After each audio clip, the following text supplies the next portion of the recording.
నమస్కారం. ఘంటారవానికి స్వాగతం. ముందుగా ప్రధాన అంశాలు. విశాఖలో సత్వాతో పాటు మరో 7 ఐటీ సంస్థలకు శంకుస్థాపన. కాగ్నిజెంట్ తాత్కాలిక కార్యాలయాన్ని ప్రారంభించిన లోకేష్.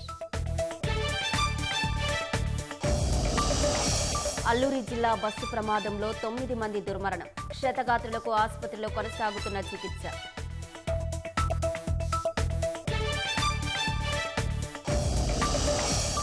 అనంతపురం జిల్లా గుంతకల్లులో దారుణం. నీటి కుళాయి వద్ద ఘర్షణలో వ్యక్తి హత్య.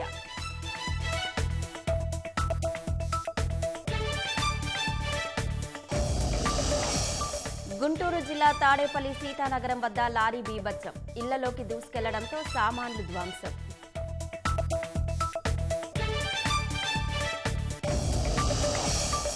అమెరికా బాటలో మెక్సికో సర్కార్. భారత్ దిగుమతులపై 50% సుంకాలకు నిర్ణయం.